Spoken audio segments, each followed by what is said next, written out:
Hi, I'm Brandon Broussard. And I'm Lorielle Broussard, and we support ending violence against women, the HBCU Project.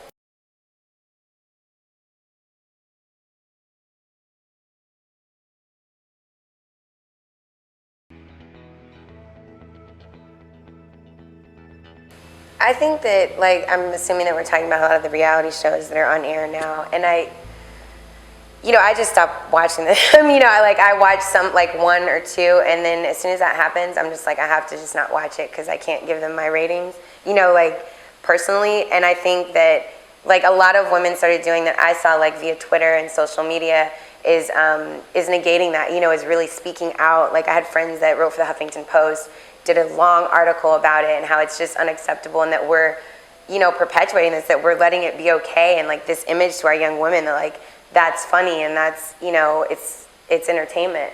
And I think an important thing that I saw, Evelyn Lozada, that was on the basketball, or that is on Basketball Wives, I guess, I saw an interview with her, and she said, she was in the car with her nieces or something, and they re-quoted something she had said in an episode, to somebody else that was super rude to another woman, and she just was started tearing up because she's like, oh my God, that's not okay. They're 8 and they're saying it and just super rude, and it's just kind of bringing that same behavior on. And I think that was a really important thing, but those women have to take responsibility that are on these shows, and the producers and the people behind the shows, I think that it was a great stance that they made when they canceled that Evelyn Lozado and Ocho Cinco show, because it's don't glorify it. Yeah, this is not okay, and these shows that still have it, it's not a good image of women to younger women. The unfortunate thing though is that there are so many people that are ready to get their 15 minutes of fame.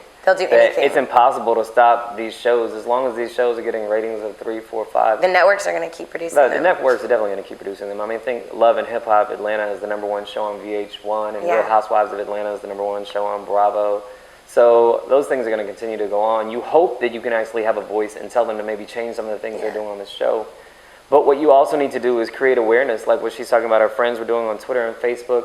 But just to also, put that message out there that this stuff is not acceptable, and then that these reality shows are not really reality. Yeah. They're fantasy shows. They're just soap operas with lower budgets. That's what's going on nowadays. It's still TV production. These women know that a camera's following them, and they know that they're going to be in a scene if they scream and turn the table upside down. And get drunk and act crazy. Right. Yeah. Those women aren't turning tables upside down on a regular basis. At Papados. Nobody's turning over their fried catfish. No. And I think too, one thing that's really important for us to stress being in that world, and is for these women that are in that light, to try to use it for good. With the thing that happened with Evelyn and Ocho, that situation, use it for good. Use this platform, start something positive to show these young women that are watching it, that are watching it and looking up to you for whatever reason, that it's not okay and that you don't accept it and that you are going to make a change and are doing something so that, it processes for them too. Because I think that's the important thing is they watch, they think it's okay, and then if they don't hear about it, Rihanna and Chris Brown, that's her personal life and all that, but everything that happened, these young girls see that and they're just oh, it's okay, she's in love with them, and then she goes back with them, and then it's, and that's the thing about society too, and your parents raising you, what your friends are saying around you, is that you have to separate who Rihanna is and who you are. You cannot look up to that woman as a role model. Your mom, we constantly talk about our parents and the fact that they were together for 43 years, and our sisters that are both in marriages and have kids, and our other friends, and our uncles, that are all in marriages, and our aunts that are all in marriages and stuff. That is more important. Those are the people that you should be looking to for role models. Or let's say that, that those aren't people that are good role models in your life. Look at Barack and Michelle. There are countless good examples of good, healthy relationships out there.